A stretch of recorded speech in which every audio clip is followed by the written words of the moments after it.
Hello everyone, welcome back to the Tent of Abraham. I'm Tamir Kreisman from Jerusalem, Israel, and we continue with Pirkei Rabbi Eliezer, chapter 26a, and this one is Our Father Abraham, year 1. Hallelu et Adonai kol goim, shabechu kol haomim, ki gavar alenu chasdo ve'emet Adonai leolam, hallelujah. Okay, so I'm very excited to get into this next topic. Obviously, speaking of a man who's close to my heart, should be close to your heart as well. And so for the next 6 chapters, that's 6 chapters, not 6 teachings, because this next chapter is already split into 2. I started and there's way too much info over here, and I really don't want to. I don't want to leave anything out. I want to get everything in there for you.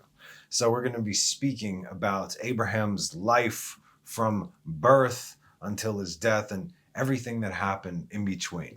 You're going to learn a whole lot of new things that you never knew about him before. And just by the opening line of this epic saga, we can understand the measure of a man, as we are defined by the challenges we face and obstacles we overcome. So notice how we start reading from Pirkei Rabbi Eliezer. So I'd say that much of the commentary and the backstory from these teachings, I'm going to bring straight out of the book of Jasher. If you have the book of Jasher, that's fantastic. Again, I have my book of Jasher in Hebrew, and the English, I don't know about Safaria, but let's say in some of the documents that I've given out over there, it sort of lines up. It's not ideal, and again, without the commentary in Hebrew, obviously, you're not going to get the full picture, but it's for sure better than nothing. Okay, so while we're going to start over here, you're going to see where we're at. This is how it starts. Our father Abraham was tried with 10 trials, and he stood firm in them all. This is how do you want to know about a man? Bring the trials that he had to go throughout his life. Do I care what this guy watches on TV? Do I care what kind of pronouns he has? No, that does not define a person. What defines a person is how he behaves and how he overcomes the challenges, and which challenges, because that actually, again, that defines who we are. Okay, so this is how God defines a man. So if we're going with how God defines a man, maybe we should, how would we be defined? This is how we know who this person is. It was known before God that his descendants would try the Holy One, blessed be he, 10 times. Descendants, right? We can see this in Numbers 14:22.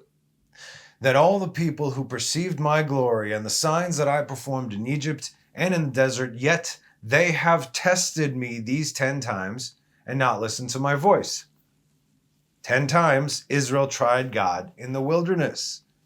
As a result, God brought the remedy before the blow, as he always does. Always, we just don't see it. And tried Abraham 10 times instead. Abraham's descendants are going to try God. No problem. Let's go forward and backward in time, because time is only a construct for us to actually exist. We'll try Abraham 10 times. And so those 10 trials that I know you're going to try me, it's okay. You already got the credit for that, if you will. Do you understand what I just read here, though? It was all for our benefit. Everything. He went through that so we wouldn't have to. And he was the only one who could have done it. This being said, be very careful how you judge the generation of the wilderness, as they are called the most righteous generation to have ever lived, despite the shenanigans that went down. Again, no complete generation ever prophesied like that, okay? Received the Torah, heard and saw the spoken word of God, saw the letters in the sky. No one. They saw the Ma'aseh Merkavah, the heavens open up, they saw through the firmaments. Everything. This generation was on a whole nother level. We can't even begin to imagine. So, again, do not be quick to judge them.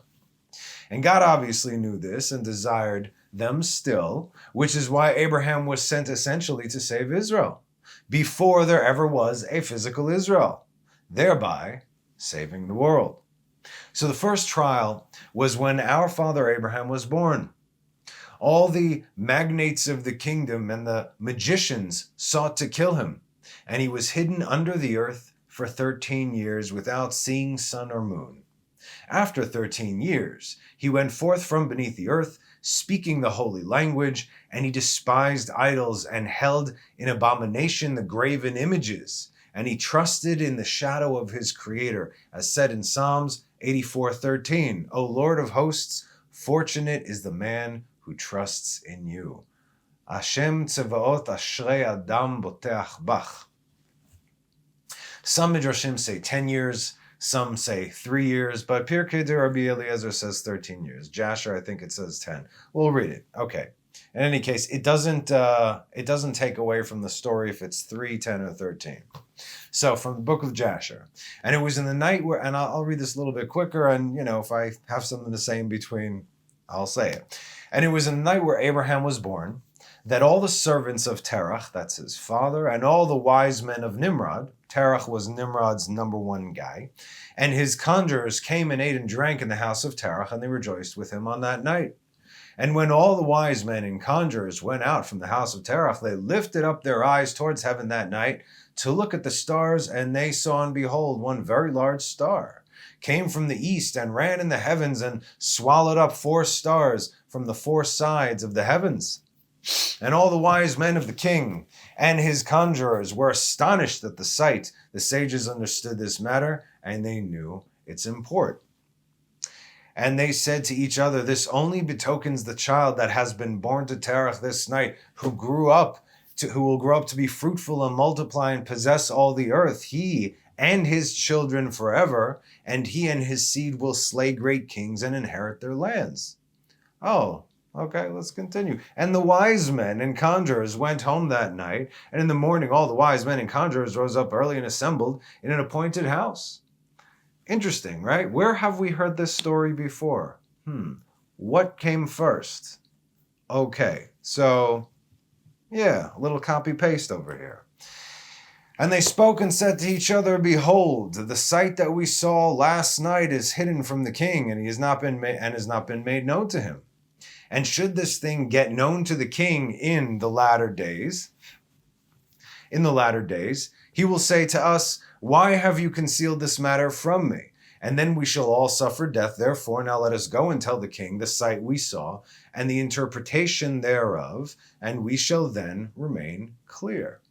And they did so, and they all went to the king and bowed down to him to the ground. And they said to the king, may the king live, may the king live. We heard that a son was born to Terach, the son of Nahor, the prince of thy host. And we yesternight came to the house, and we ate and drank and rejoiced with him that night.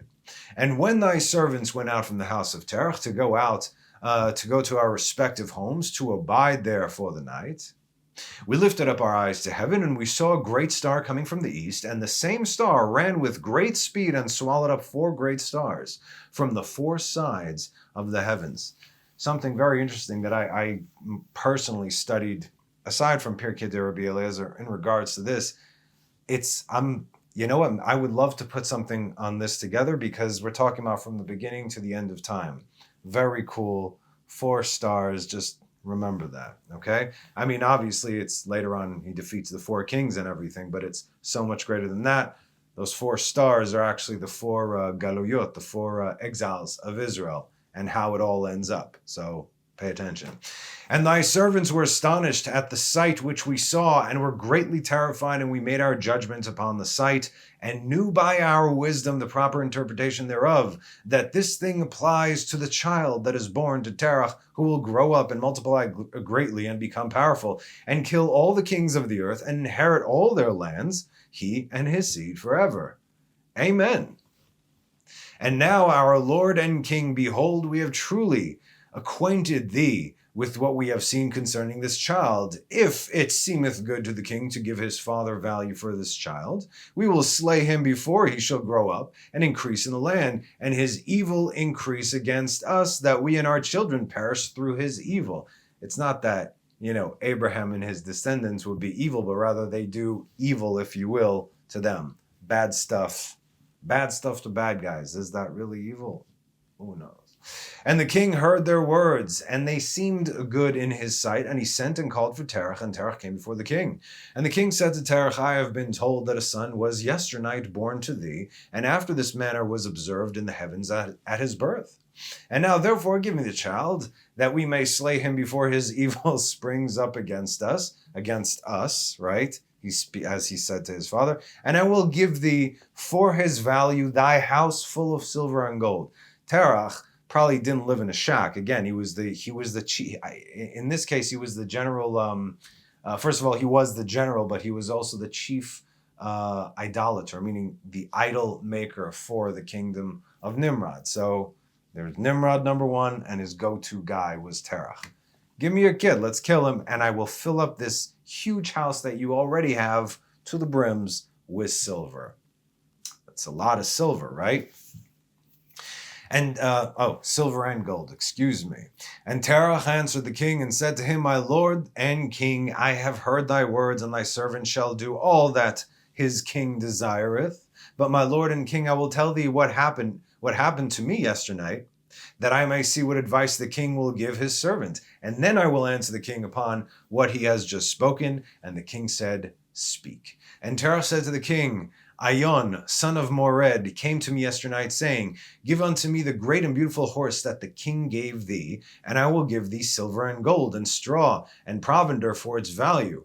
And I said to him, Wait till I see the king concerning thy words. And behold, whatever the king saith, that I will do. And now, my lord and king, behold, I have made this thing known to thee, and the advice which my king will give unto his servants, that I will follow. And the king heard the words of Terach, and his anger was kindled, and he considered him in the light of a fool. And the king answered Terach, and he said to him, Art thou so silly, ignorant, or deficient in understanding? Watch how he's chopping it here. Right? To do this thing, to give thy beautiful horse for silver and gold, or even for straw and provender? Art thou so short of silver and gold? Terach, you so short of silver and gold? You see what's happening, right? Art thou so short of silver and gold that thou shouldst do this thing because thou canst not obtain straw and provender to feed thy horse? And what is silver and gold to thee, or straw and provender, that thou shouldest give away that fine horse which I gave thee, like which there is none to be had on the whole earth? And the king left off speaking, and Terach answered the king, saying, Like unto this has the king spoken to his servant. I beseech thee, my lord and king, what is this which thou didst say unto me, saying, Give thy son, that we may slay him, and I will give thee silver and gold for his value? What shall I do with silver and gold after the death of my son? I'm not short of any silver or gold. Who shall inherit me? Surely then at my death the silver and gold will return to my king who gave it. And when the king heard the words of Terach, and the parable which he brought concerning the king, it grieved him greatly, and he was vexed at this thing, and his anger burned with him. It's like, you got me, but I'm not going to let you know that. I'm just going to kill you too. And Terach saw that the anger of the king was kindled against him, and he answered the king, saying, All that I have in this king's power is in the king's power. Whatever the king desireth to do to his servant, let him do. Yea, even my son, he is in the king's power. Without value in exchange, he and his two brothers that are older than he. So Abraham was the youngest. And the king said to Terach, No, but I will purchase thy younger son for a price. And Terach answered the king, saying, I beseech thee, my lord and king, to let thy servant speak a word before thee, and let the king hear the words of his servant. And Terach said, Let my king give me 3 days' time, till I consider this matter within myself, and consult with my family concerning the words of my king. And he pressed the king greatly to agree to this. And the king hearkened to Terach, and he did so. And he gave him 3 days' time. And Terach went out from the king's presence, and he came home to his family and spoke to them all the words of the king, and the people were greatly afraid. And it was on the 3rd day that the king sent to Terach, saying, Send me thy son for a price that I have spoken to thee, and should you not do this, I will send and slay all you have in thy house, so that you shall not even have a dog remaining. And Terach hastened, as the thing was urgent from the king, and he took a child from one of his servants, which his handmaid had borne to him that day. And Terach brought the child to the king and received value for him. Yeah, they pulled the switcheroo over there. And the Lord was with Terach in this matter, that Nimrod might not cause Abram's death. And the king took the child from Terach, and with his might dashed his head to the ground, for he thought it had been Abram. And this was concealed from him that day, and it was forgotten by the king, as it was the will of providence not to suffer Abram's death. He crushed the baby's skull on the ground. And Terach took Abram, his son, secretly, together with his mother and nurse, and he concealed them in a cave. Here's our cave. And he brought them their provisions monthly. And the Lord was with Abram in the cave, and he grew up. And Abram was in the cave, here it says 10 years. And the king and his princes, soothsayers and sages, thought that the king had killed Abram.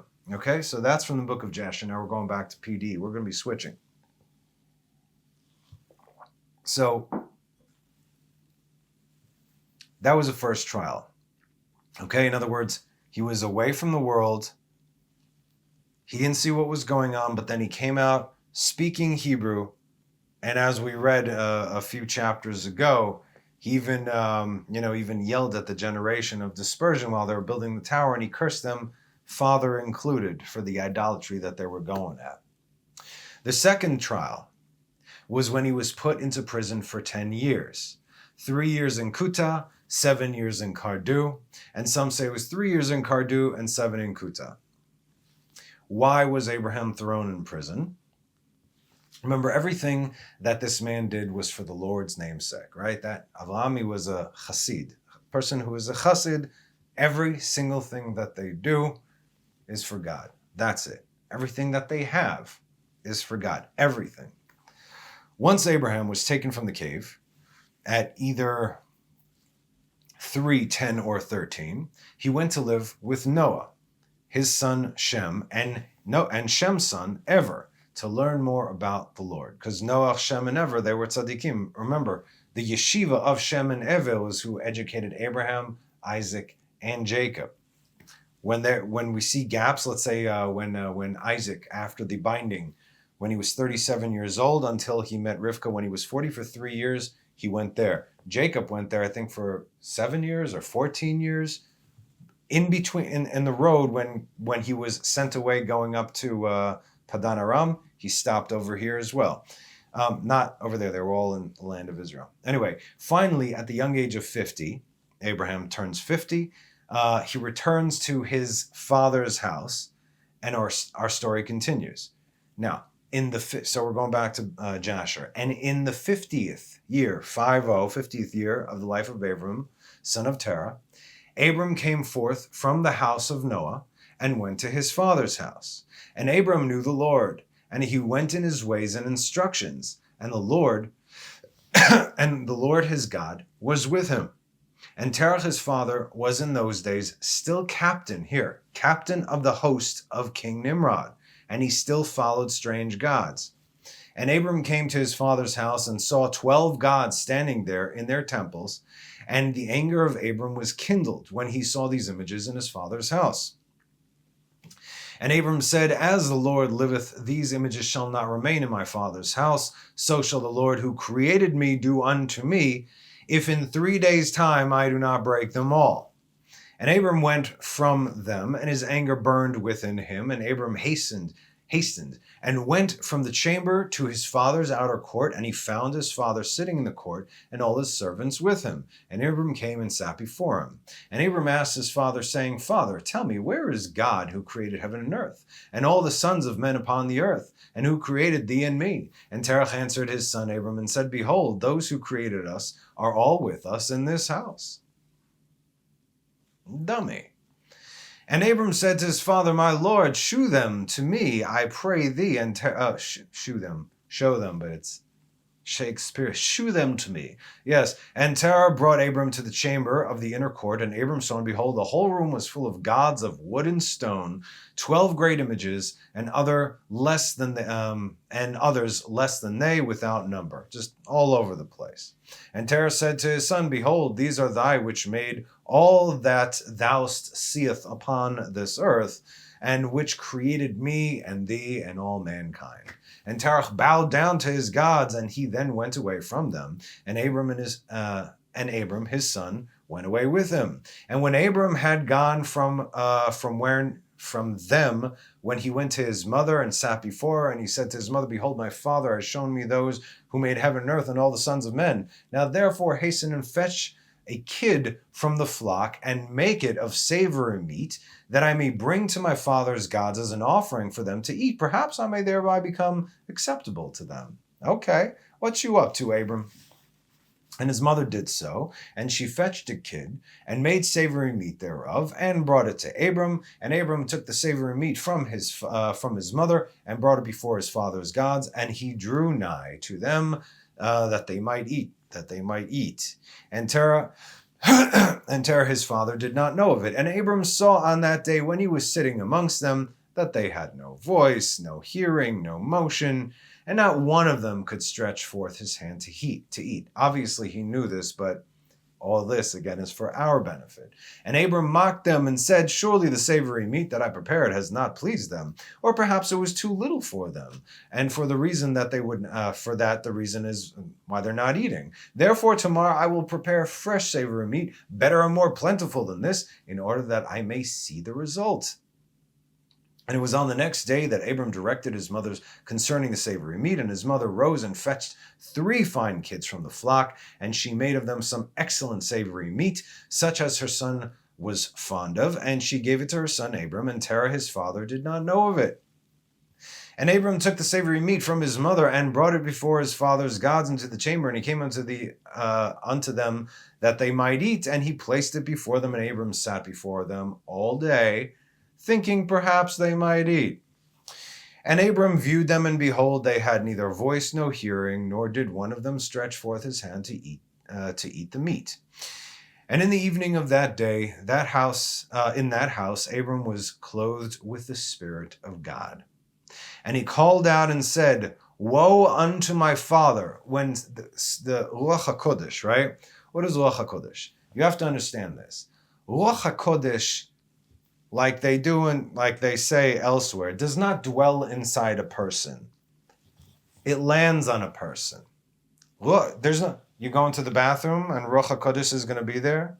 You're doing other things you shouldn't be doing, and Ruach HaKodesh is going to hang out within you. You're going to think bad thoughts, speak bad words, do anything that is not perfectly holy. And Ruach HaKodesh is going to dwell within you. That's an impossibility. That doesn't happen like that. If it didn't happen with Abram, it's not happening with you. Just saying. Ruach HaKodesh comes upon a person, and then through that person, that is what they speak. Woe unto my father. This is the Ruach HaKodesh speaking. Woe unto my father and his wicked generation, whose hearts are all inclined to vanity, who serve these idols of wood and stone, which can neither eat, smell, hear, nor speak, who have mouths without speech, eyes without sight, ears without hearing, hands without feeling, and legs which cannot move. Like them are those that made them and that trust in them. Today the world is filled with these. And when Abram saw all these things, his anger was kindled against his father. And he hastened and took a hatchet in his hand, and came unto the chamber of the gods, and he broke all his father's gods. And when he had done breaking all the images, he placed the hatchet in the hand of the great God which was there before them. And he went out, and Terah his father came home, for he had heard at the door the sound of striking of the hatchet. So Terah came into the house to see what was going on, right? And Terah, having heard the noise of the hatchet in the rooms of the images, ran into the rooms of the images, and he met Abram going out. And Terah entered the room, and he found all the idols fallen down and broken, and the hatchet in the hand of the largest, which was not broken, and the savory meat which Abram his son had made was still before them. And when Terah saw his anger, when he saw this, his anger was greatly kindled. And he hastened and went from the room to Abram. And he found Abram his son still sitting in the house. And he said to him, "What is this thou hast done to my gods?" And Abram answered Terah his father. And he said, "Not so, my lord, for I brought a savory meat before them. And when I came nigh to them with the meat that they might eat, they all at once stretched forth their hands to eat before the great one had put forth his hand to eat. And the large one saw their works that they did before him, and his anger was violently kindled against them. And he went and took the hatchet that was in the house and came to them and broke them all."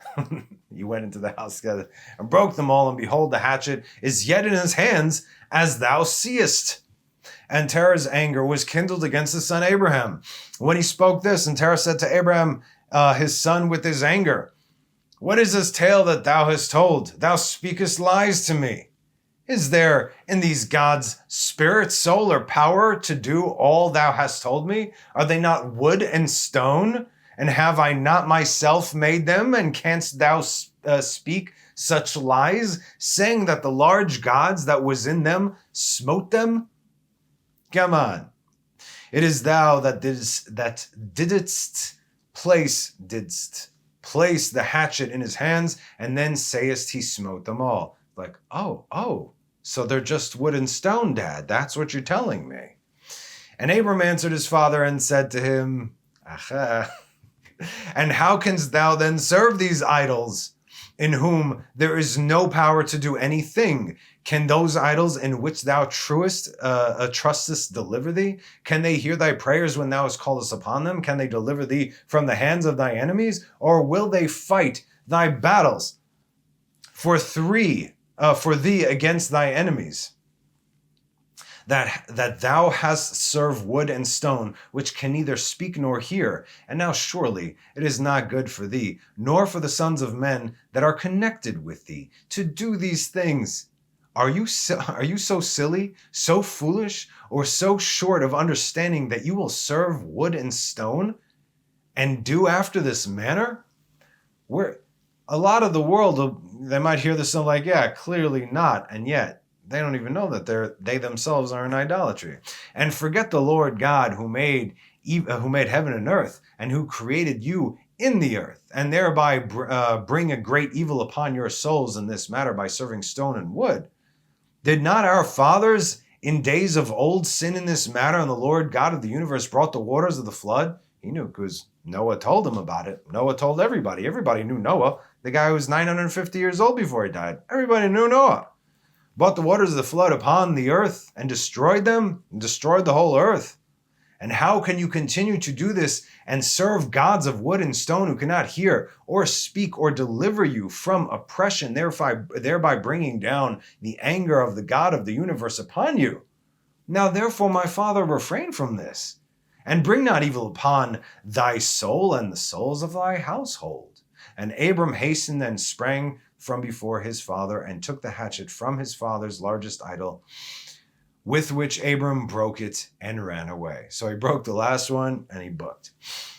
And Terah, seeing all that Abram had done, hastened to go from his house, and he went to the king. And he came before Nimrod and stood before him and bowed down to the king. And the king said, "What dost thou want?" And he said, "I beseech thee, O Lord, to hear me. Now 50 years back a child was born to me, and thus has he done to my gods, and thus has he spoken. And now therefore, my Lord and King, send for him, that he may come before thee, and judge him according to the law." Oh boy. "That we may be delivered from his evil." And the king sent 3 men of his servants, and they went and brought Abram before the king. And Nimrod and all his princes and servants were there that day, sitting before him, and Terah sat also before them. And the king said to Abram, "What is this thou hast done to thy father and to his gods?" And Abram answered the king in the words that he spoke to his father. And he said, "The large God that was with them in the house did this to them, everything that you heard." And the king said to Abram, "Had they power to speak and eat and do which thou hast said? And Abram answered the king, saying, And if there be no power in them, why dost thou serve them and cause the sons of men to err through thy follies? You see, it's always the leader of the generation. That's why the leader of the generation is responsible. So if it is an idolatrous generation, you have an idolatrous leader. Like we said in earlier teachings, the leader is a reflection of the people. Look at the leaders, wherever and whoever they may be. That's you. Dost thou imagine that they can deliver thee or do anything small or great, that thou shouldest serve them? And then why wilt thou not sense the God of the whole universe who created thee, and in whose power it is to kill and keep alive? O foolish, simple, and ignorant king. Woe unto thee forever. I thought thou wouldst teach thy servants the upright way, but thou hast not done this, but hast filled the whole earth with thy sins and the sins of thy people, who have followed thy ways. Dost thou not know, or hast thou not heard that this evil which thou doest, our ancestors sinned therein in the old days, and the eternal God brought the waters of the flood upon them and destroyed them all, and also destroyed the whole earth on their account? And wilt thou and thy people rise up now and do like this unto his work, in order to bring down the anger of the Lord of the universe, the Lord God of the universe, and to bring evil upon thee and upon the whole earth? Now therefore put away this evil deed which thou doest, and serve the God of the universe, as thy soul's in his hands. All your souls are in his hands, and then it will be well with thee. And if thy wicked heart will not hearken to my words, to cause thee to forsake thy evil. Again, now the Ruach HaKodesh is going with Abraham. He's like a prophet coming saying, time to do tshuva, people. And if thy wicked heart will not hearken to my words, to cause thee to forsake thy evil ways and to serve the eternal God, then wilt thou die in shame in the latter days, thou, thy people, and all who are connected with thee, hearing thy words or walking in thy evil ways. That's exactly what happened, right?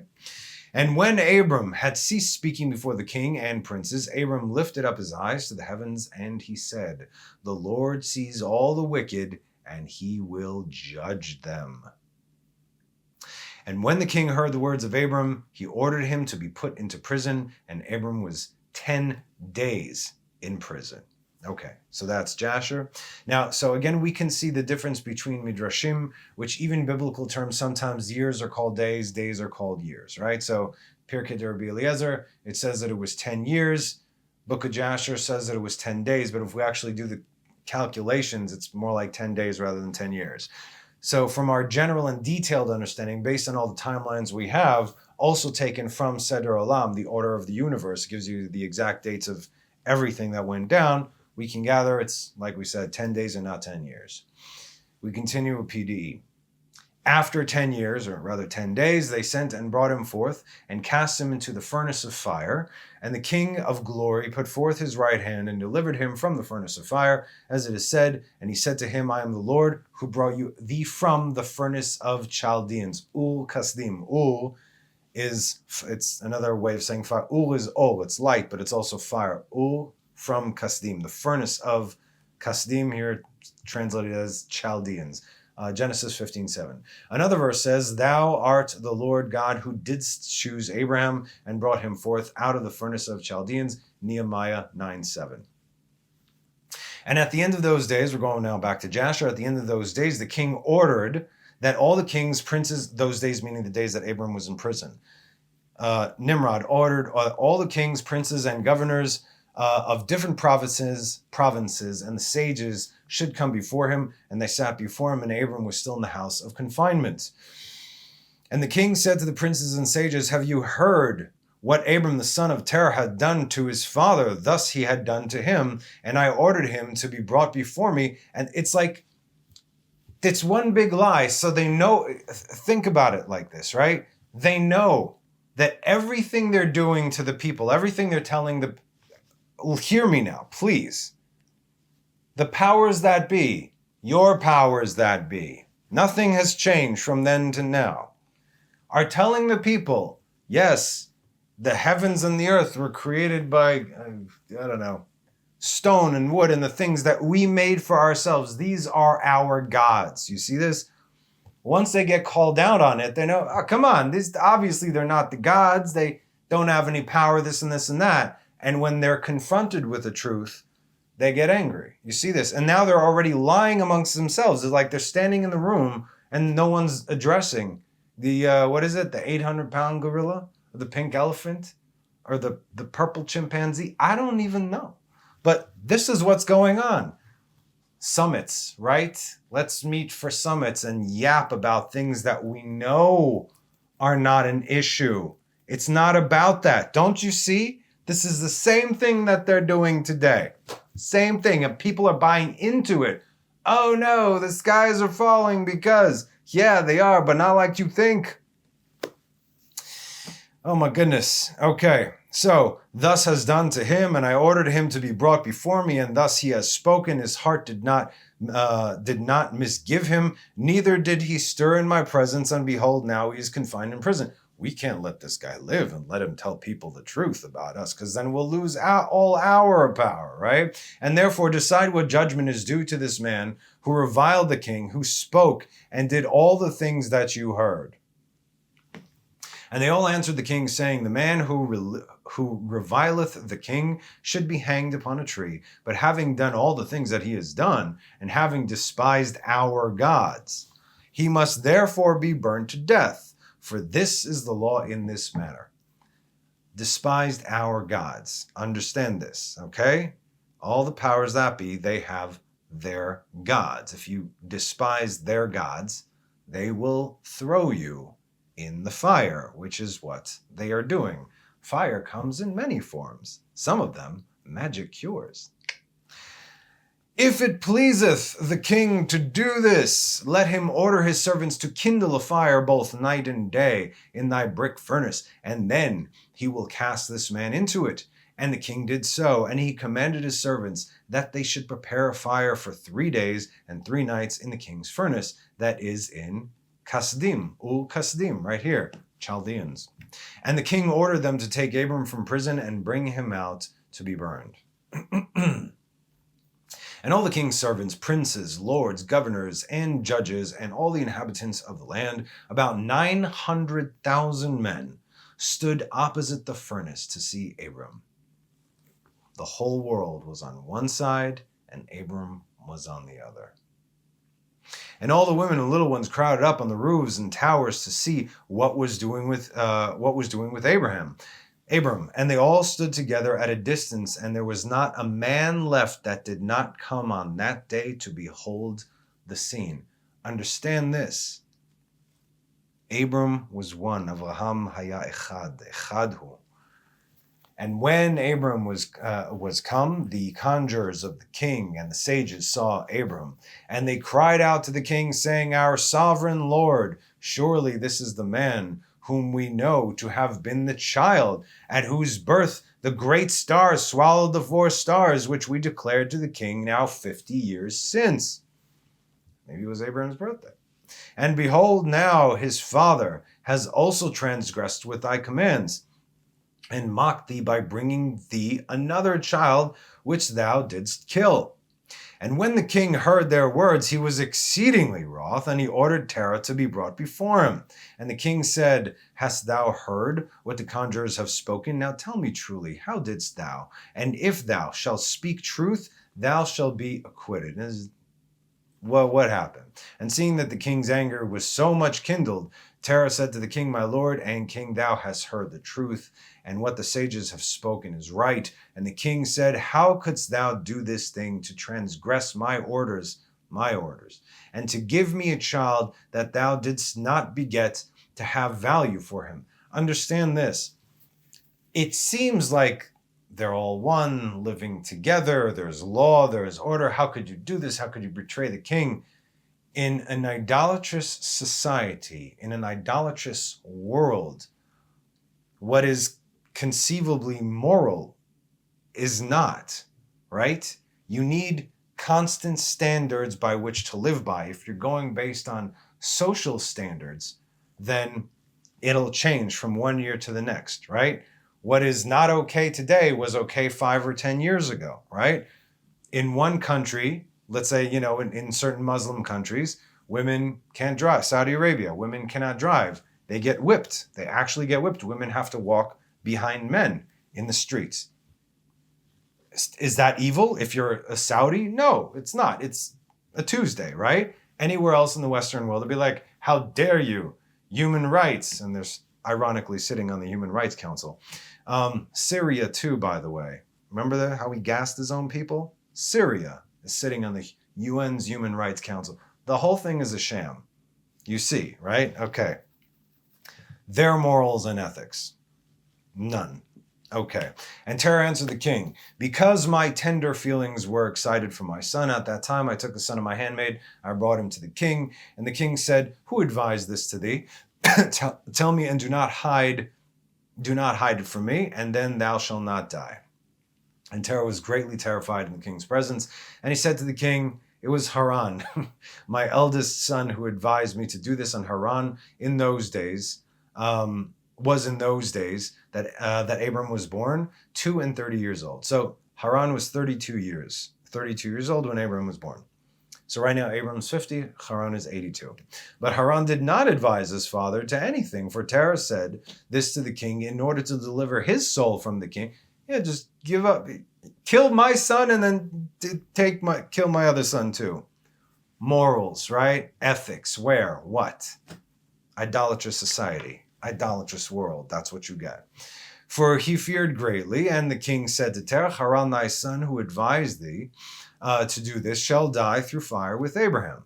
For the sentence of death is upon him, and having rebelled against the king's desire in doing this thing. And Haran at the time felt inclined to follow the ways of Abram, but he kept it within himself. Now, I know that we've actually gone through these we went through this text before in the past. I know this. This is a very important lesson that's about to come up, and you need to hear this. It's about joining the winning side, right? You have to make a choice.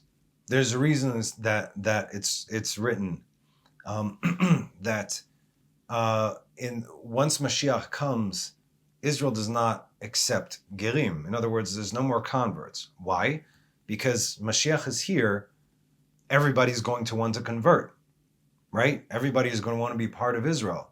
But by then it's going to be too late because, well, obviously you're going to want to be part of Israel. When Israel left Egypt, the mixed multitude, the heir of Rav, they came with them. They're like, well, let me see what's happening. The greatest empire the world has ever known, or the God of the Hebrews? We'll go with the winning team. Oh, the God of the Hebrews? Okay, we're going with them. No problem. If you go with the winning side just because they're the winning side, see what happens.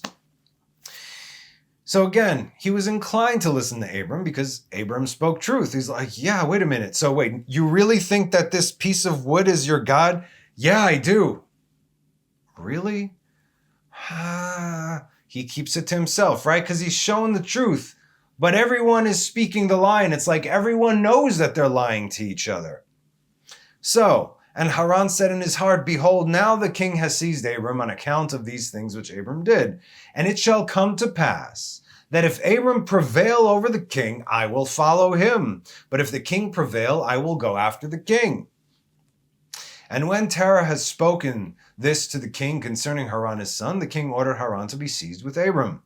And they brought them both, Abram and Haran his brother, to cast them into the fire. And all the inhabitants of the land and the king's servants and princes and all the women and little ones were there, standing that day over them. Everyone needed to witness what was about to happen. And the king's servants took Abram and his brother, and they stripped them of all their clothes except their lower garments, which were upon them. So they kept on their underwear. That's a good thing. And they bound their hands and feet with linen cords, and the servants of the king lifted them up and cast them both into the furnace. And the Lord loved Abram, and he had compassion over him. And the Lord came down and delivered Abram from the fire, and he was not burned. But all the cords with which they bound him were burned, while Abram remained and walked about the fire. And Haran died when they cast him into the fire, and he was burned to ashes, for his heart was not perfect before the Lord. And those men who cast him into the fire, the flame of the fire spread over to them, and they were burned, and 12 men of them died. The fire was so ridiculously hot. And when Abram walked in the midst of the fire 3 days and 3 nights, sound familiar? And all the servants of the king saw him walking in the fire. And they came and told the king, saying, Behold, we have seen Abram walking about in the midst of the fire, and even the lower garments which were upon him are not burnt. He still got his drawers on. But the cord which he was bound was burned. And when the king heard their words, his heart fainted, and he would not believe them. So he sent other faithful princes to see this matter, and they went and they saw it, and they told the king, and the king rose to go and see it. And he saw Abram walking to and fro in the midst of the fire, and he saw Haran's body burned, and the king wondered greatly. So you see, you have to make choices in life. Not making a choice is essentially a choice itself, right? You don't wait on the Lord. You do everything you need to do to wait till God tells you what to do next. But you have to take care of yourself, right? If you're hungry, right? If you're hungry, you have to eat. No, God is going to magically what? Put food in your stomach, right? I need money to pay bills. The Lord will provide. Go get a job. You see what I'm saying? Okay, so that's one thing. The other thing is, if you know the truth, and it may cost you your life, at least it won't cost you your eternal life. You understand? So going with the winning side after the fact, you think God isn't going to know this? Come on, we can read that Mashiach is going to judge not by what he sees or by what he hears. Therefore, your physical appearance is meaningless, and the words coming out of your mouth are meaningless. But he will judge by the scent of the fear of the Lord. Do you fear God? Okay, that's how he judges people, you see. So again, physical appearance and what you say, completely irrelevant. We got to get with this program. Okay. And the king ordered Abram to be taken out of the fire, and his servants approached to take him out, and they could not, for the fire was round about, and the flames ascended towards them from the furnace. That fire, that was already like holy fire. The flames were coming at them. And the king's servants fled from it, and the king rebuked them, saying, Make haste and bring Abram out of the fire, that you shall not die. And the servants of the king again approached to bring Abram out. And the flames came upon them and burned their faces, so that 8 of them died. And when the king saw that his servants could not approach the fire, lest they should be burned, the king called to Abram, O servant of the God who is in heaven, go forth from amidst the fire and come hither before me. And Abram hearkened to the voice of the king, and he went forth from the fire and came and stood before the king. And when Abram came out, and all the king's servants saw Abram coming before the king, the dude's walking in fire for 3 days, coming before the king with his lower garments upon him, for they were not burned, but the cord with which he was bound was burned. And the king said to Abram, How is it that thou wast not burnt in the fire? And Abram said to the king, The God of heaven and earth, in whom I trust, not anybody else here, but only me, in whom I trust, and who has all in his power. He delivered me from the fire into which thou did cast me. And Haran, the brother of Abram, was burnt to ashes. And they sought for his body, and they found it consumed. Not ashes, they couldn't even lift it up. And Haran was 82 years old when he had died in the fire of Kasdim. And the king, princes, and inhabitants of the land, seeing that Abram was delivered from the fire, they came and bowed down to Abram, right? Now, what did we say? What do we learn, right? When God created Adam, all the heavenly hosts came and they bowed down to Adam. And they said, clearly, you must be the creator, because Adam was the most incredible thing ever made, ever made. He stretched from all of reality. All of reality. Again, God is everything. God created a constriction, a tzimtzum, a vacuum, if you will. Adam, when Adam was created, Adam filled up that space. So all the heavenly hosts are like, you're God. And Adam's like, no, I'm not. But come, let you and me go serve our Creator. And what happened when Adam was expelled from the Garden of Eden? Shabbat. On the merit of Shabbat, it saved him because he was supposed to actually die then. But on the merit of Shabbat, Shabbat said to God, "What you want to kill Adam on my day, on Shabbat?" God's like, "Yeah, you're right." And so this is where we have we say Mizmor Shir Leyom HaShabbat. Adam said Mizmor Shir Leyom HaShabbat, right? A song for the Sabbath day.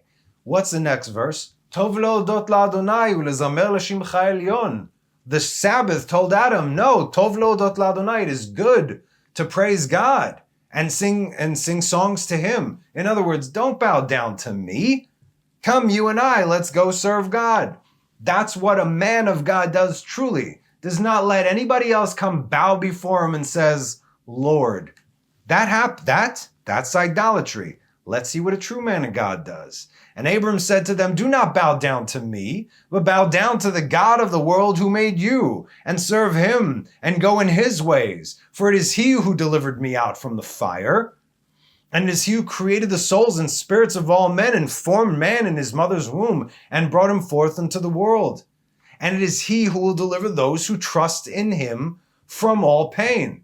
Amen. And this thing seemed very wonderful in the eyes of the king and princes, that Abram was saved from the fires. What? And that Haran was burned. So clearly there were no tricks over here. And the king gave Abram many presents. And he gave him his 2 head servants from the king's house. The name of one was Oni, and the name of the other was Eliezer. And all the king's princes and servants gave Abram many gifts of silver and gold. So that's the first time that Abram was already stocking up his bank account over here. Did he care? He didn't care. Many gifts, silver and gold and pearl, and the king and his princes sent him away, and he went in peace. And Abram went forth from the king in peace, and many of the king's servants followed him. And about 300 men joined him. And Abram returned on that day. And went to his father's house, he and the men that followed him. And Abram served the Lord his God all the days of his life. And he walked in his ways and followed his law. Yes, his law. If you don't know this, and we discussed this, Abram already received the Torah before the Torah was given, and he followed it because this is the way of God. You understand? So again, if we could say, yes, we followed the Lord all the days of our lives, I know easily I have not followed the Lord all the days of my life. And even after I did tshuva, there were some days where I just did not follow the Lord. You understand? I'm tired. I'm a little bit too busy now. There's always something. All the days of his life, and he walked in his ways and followed his law. All the days of his life means all the days of his life. And from that day forward, Abram inclined the hearts of the sons of men to serve the Lord.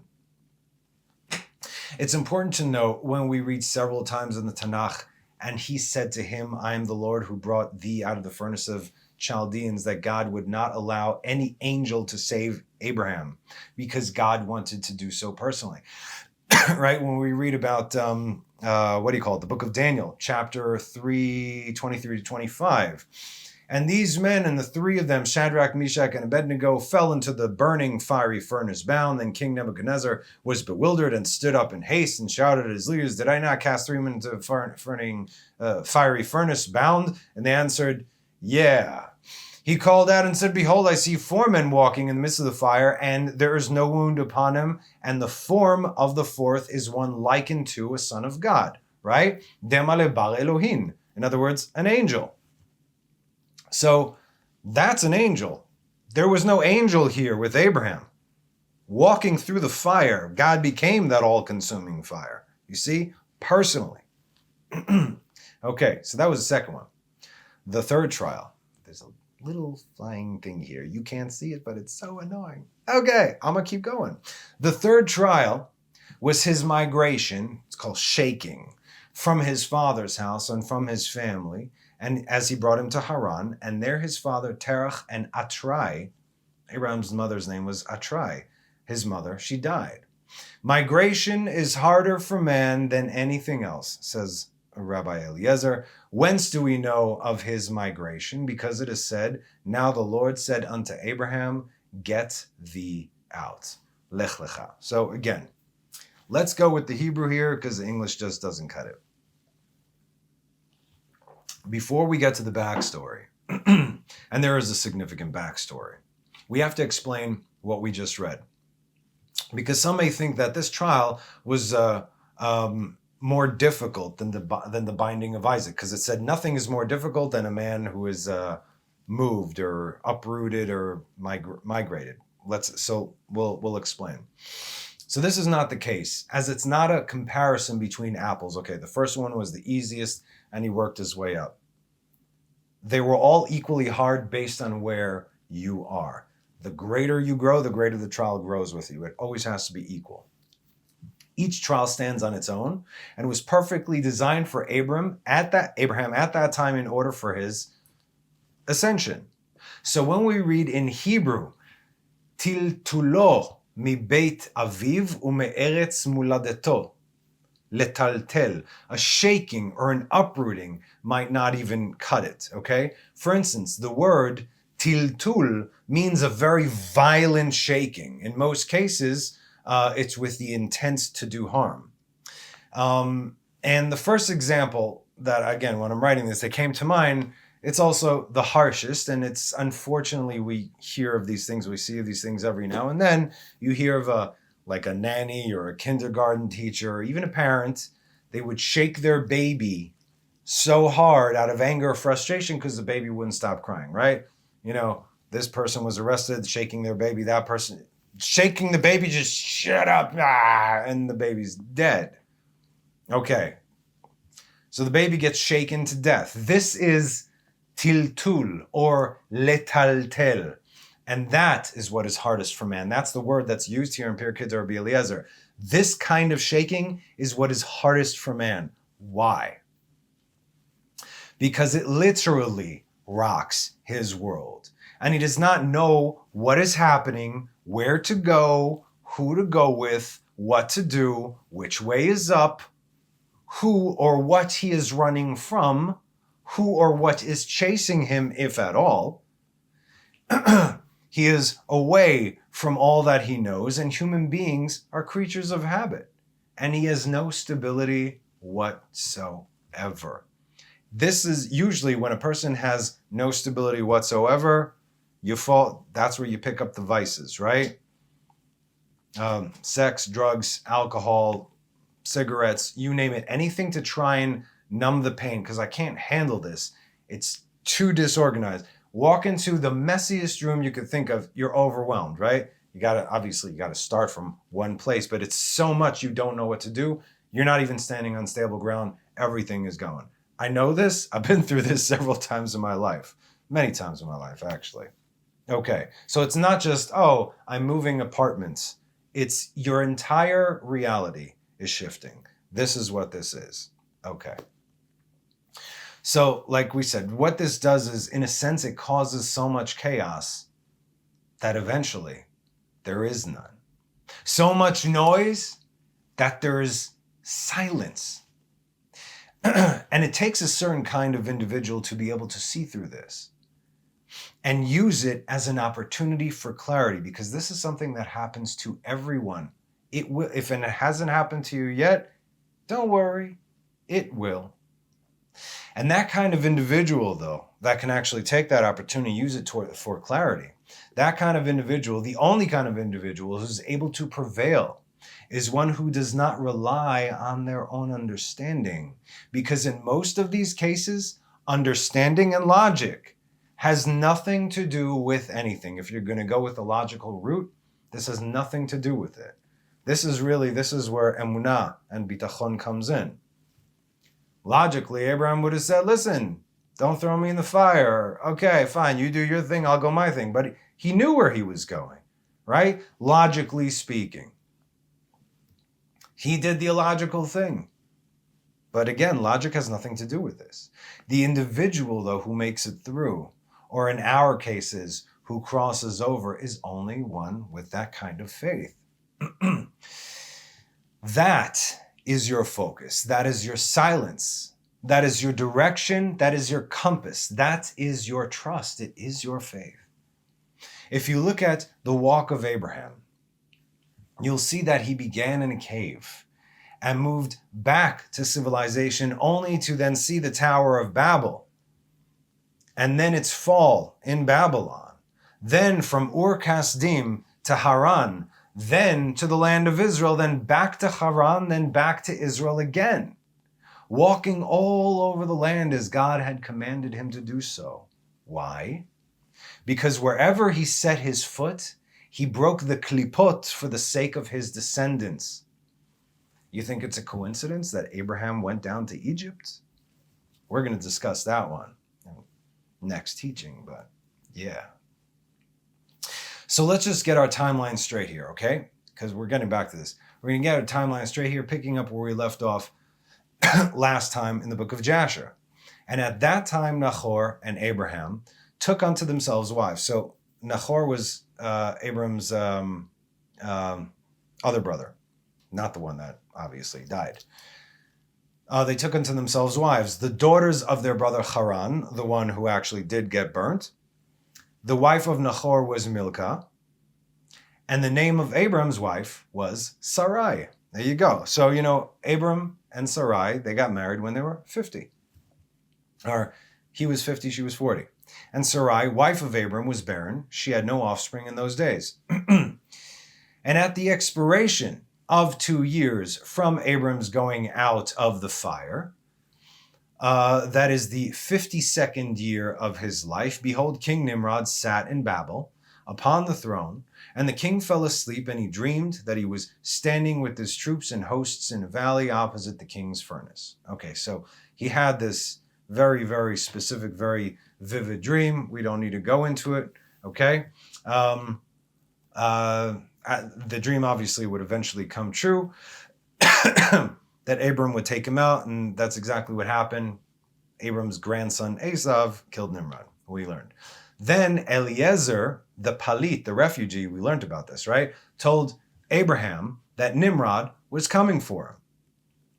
And he hid in Noah's house and then had this conversation with his people. And Abram said to his father, dost thou not know that the king thinketh to slay me? Eliezer, a servant who was given to him by Nimrod, said, listen, he's coming for you. And to annihilate my name from the earth by the advice of his wicked counselors, only because he had that dream. Who do you think gave him that dream? God. Why? Another fire needs to be lit under Abram to start moving. Now, whom hast thou here, and what hast thou in this land? What connections do you have here? Arise and let us go together to the land of Canaan, that we may be delivered from his hand, lest thou perish also through him in the latter days. Dost thou not know, or hast thou not heard, that it is not through love that Nimrod giveth thee all this honor, but it is only for his benefit that he bestoweth all this good upon thee? Do you see that? I'll explain. This was like a gladiator match. Right? So remember from Gladiator, where you got the, you're going to have the, what's his name? Maximus, Russell Crowe, right? Fighting in the arena with the king or the king's champion. So he obviously wants to kill him because he's a threat to him, but if he gives him the thumbs down, the crowd will not approve. That's why this had to be 900,000 people and women and children, and everybody had to see what was going on. And they're, so if Nimrod wanted to kill Abraham, he couldn't do it then because he would lose the following of all the people. Like, well, live. So reluctantly, he said, live. This also happens in today's world, particularly in politics. Excuse me. Whenever there is call it a rising political star, okay, with the heart of gold,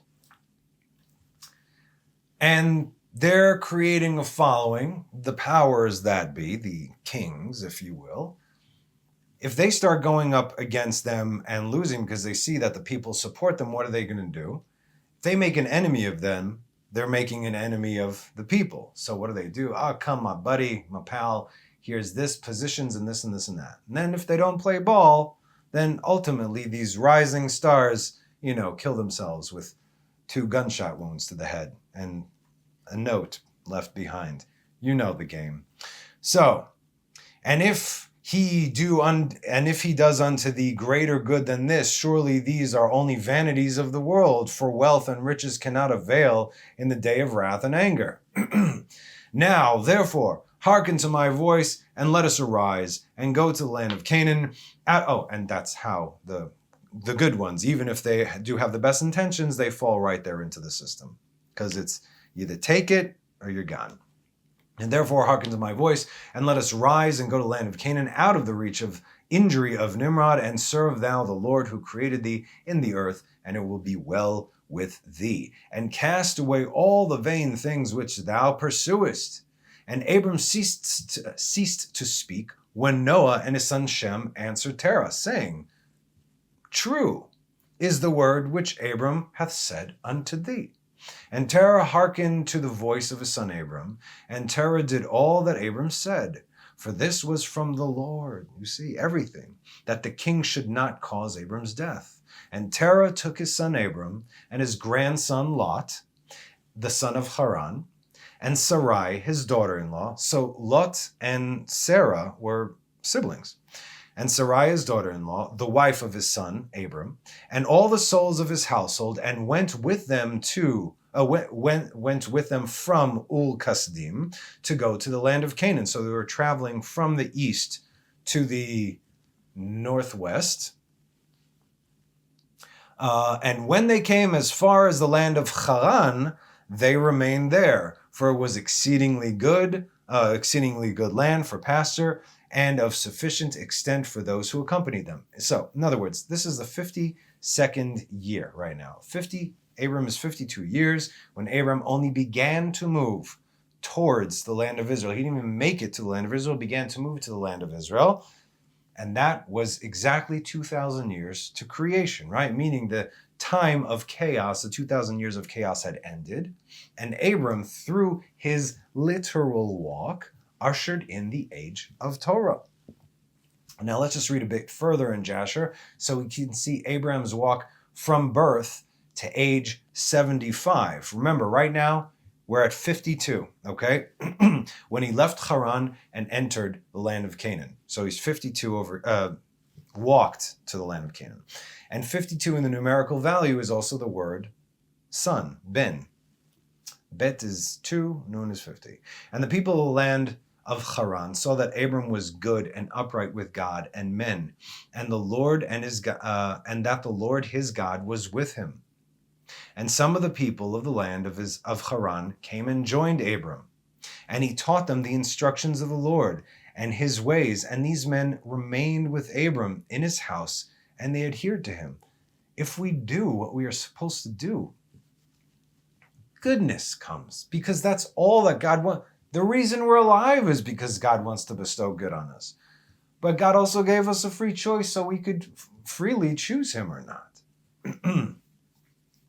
And Abram remained in the land 3 years. So 52, now he's 55, right? And the expiration of 3 years, and the Lord appeared to Abram and said to him, so now God is speaking to Abram the first time when he was 55 years old.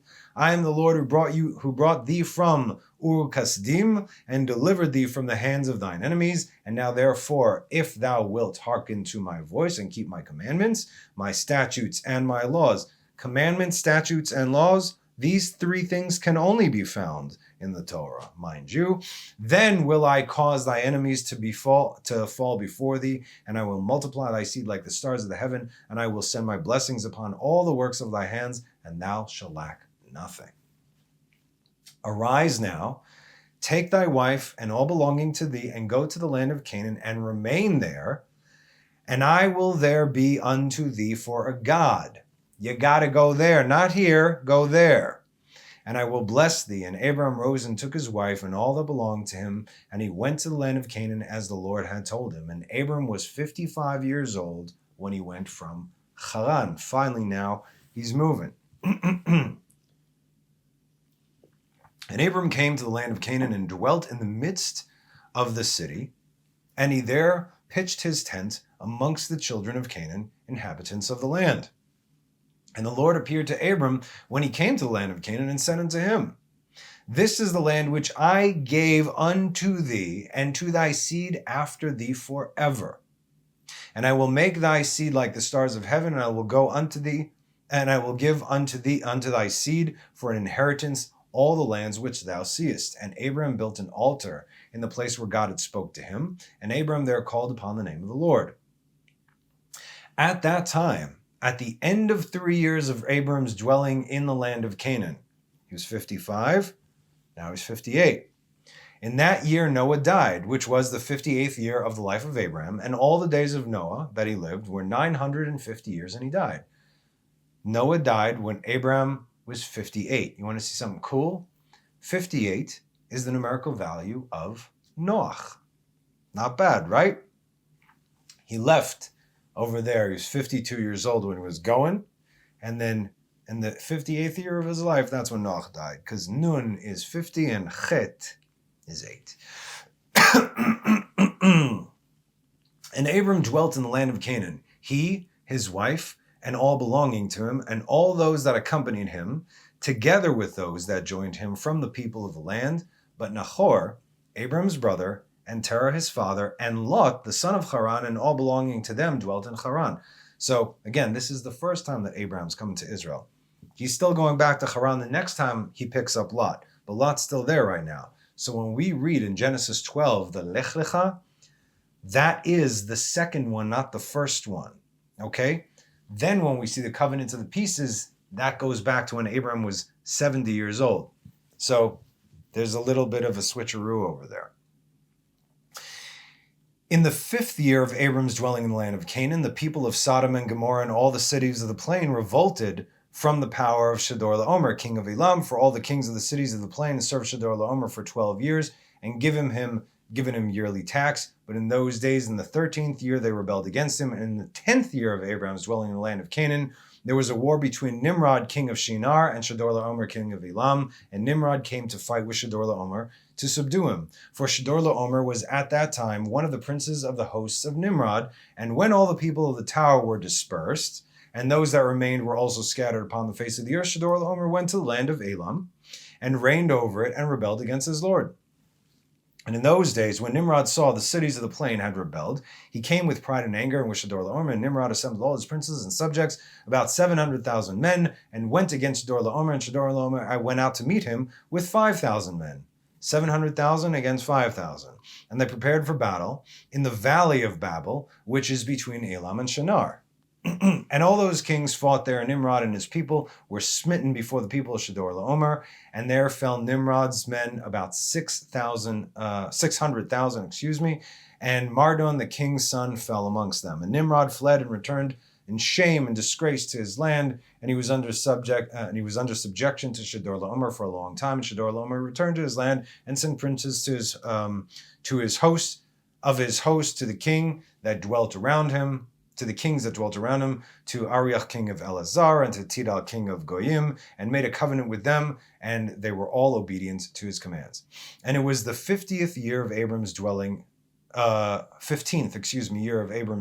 in the land of Canaan, which is the 70th year of the life of Abram. And the Lord appeared to Abram in that year and said to him, I am the Lord brought you out of Ul-Kasdim to give you this land for an inheritance. Now therefore walk before me and be perfect and keep my commands, for to thee and to thy seed I will give this land for an inheritance from the river Mitzrayim unto the great river Euphrates.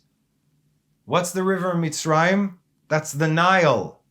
Everything east of the Nile, all the way to the Euphrates in Iraq. That's Israel.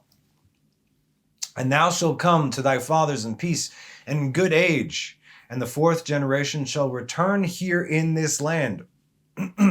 and shall inherit it forever. And Abram built an altar, and he called upon the name of the Lord who appeared to him, and he brought up sacrifices of the altar to the Lord. At that time, Abram returned and went to Haran. So this was basically the covenant of the pieces. There's a reason the reason he doesn't go through the details of what happened, because this gives plenty of details in the Torah. You'll notice this gives us the backstories, the stories that are not written in the Torah. So the covenant of the pieces is very, very significant. Like I said, I'm doing a study on it right now, and I can only learn that stuff in Shabbat. Okay, so at that time Abram returned and went to Haran to see his father and mother and his father's household. And Abram and his wife and all belonging to him returned to Haran, and Abram dwelt in Haran 5 years. 70? Boom, 75. And many of the people of Haran, about 72 men, followed Abram, and Abram taught them the instructions of the Lord and his ways, and he taught them to know the Lord. What's 72? 72 letter name of God. And it also it is also the name of mercy. So there's also the 42. 42 is Ana Bekoch, right? That is fire that descends. The 72, that is water that fire ascends, water descends. So, yes, okay. In those days, the Lord appeared to Abram in Haran and said to him, "Behold, I spoke to thee I spoke unto thee these 20 years back, saying," right? Abraham now is 75. "I spoke to you when you were 55, saying, go forth from thy land," right? Lech lecha me'artzecha, from thy birthplace, mimoladecha, from the house of your father, mi beit avicha, la'aretz asher ere'eka, to the land which I have shown thee, to give it to thee and to thy children, for there in that land will I bless thee. Not here, you gotta go there. And if you're saying, well, I thought he was in the borders of the land of Israel, I will give, again, where is Israel? Israel's not established yet, right? There's no Israel yet. We're getting there. "And make thee a great nation, and make thy name great, and all thee shall the families of the earth be blessed. In thee, through thee.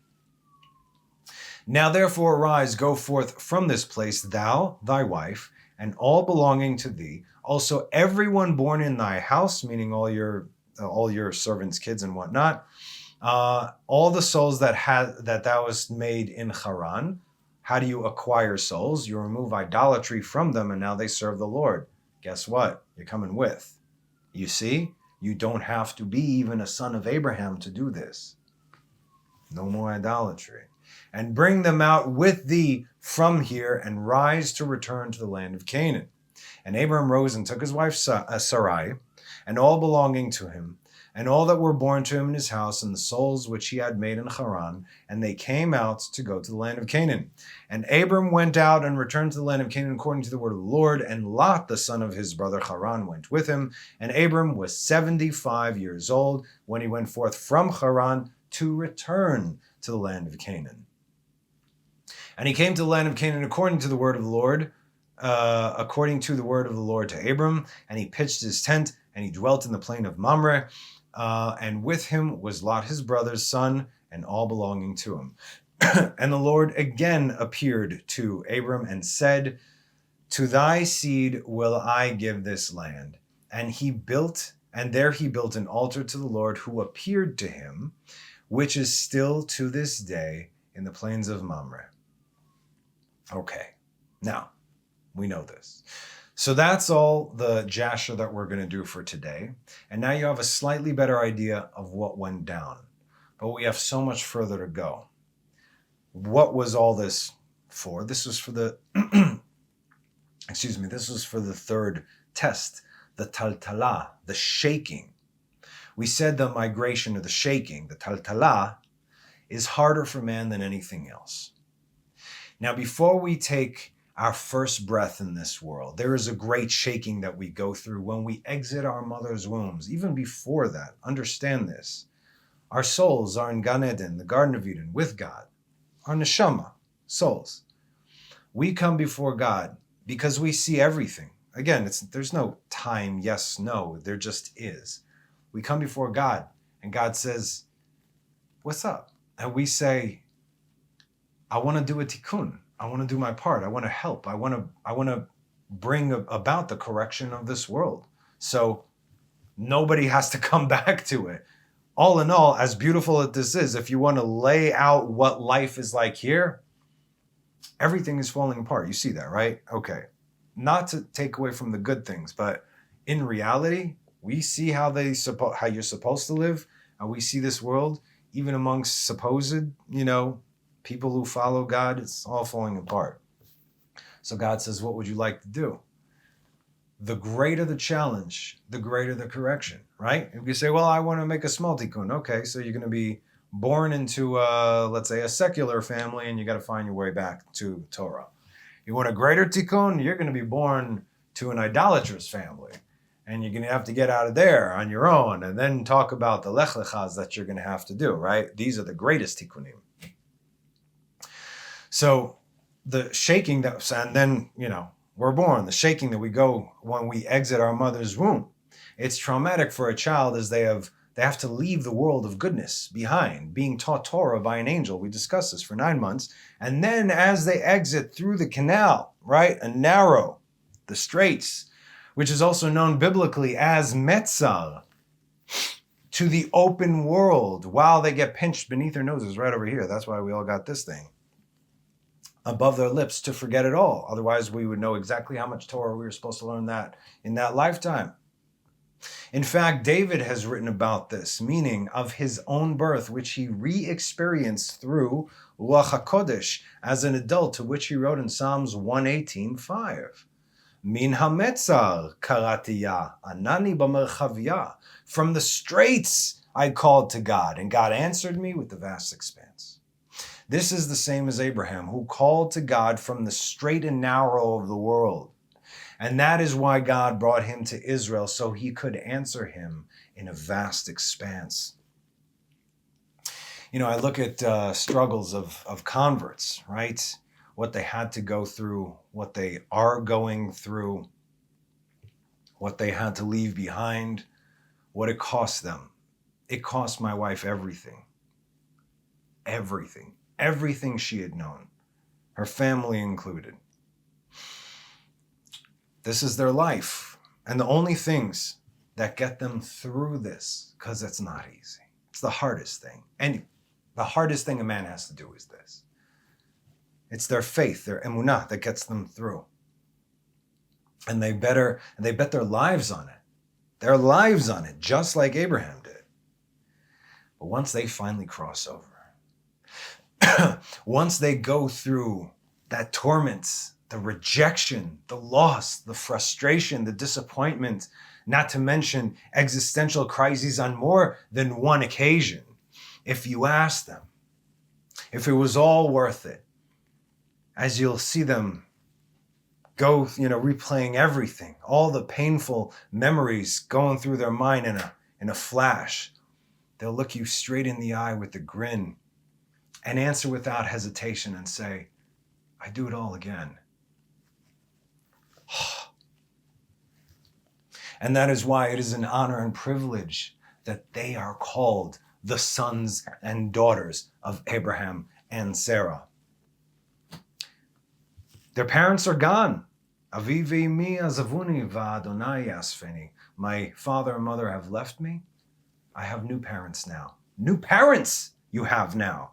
They are no longer called by the names son of what? Son of Abraham and Sarah. That's who they are. They're in their tent now. No one in this world walks closer to Abraham's footsteps than a convert. Nobody. Other honorable mentions, of course, in this case are Jews who make Aliyah, primarily from the States and other modern Western first world countries. I get it. We did it. It ain't easy. It's not easy to leave a comfortable, cushy lifestyle and move to Israel. We know it's not easy here, not at all, and not everyone can hack it, okay? But this is also not meant for everyone, only Israel. I've known people who've come here, they'll be here for 4 months and can't do it, leave. It's not for me. You're right, it's not. But just like converts, whose walk and completed destination is proof that they belong in Israel, that they are Israel, so too does it prove that those who leave their luxuries and comforts behind to be in the land of Israel, that God had set aside for his children, belong here as well. By the way, something that you have to understand this. A convert is a person that actually converts, and they go through all these things. I'm now a Jew with papers.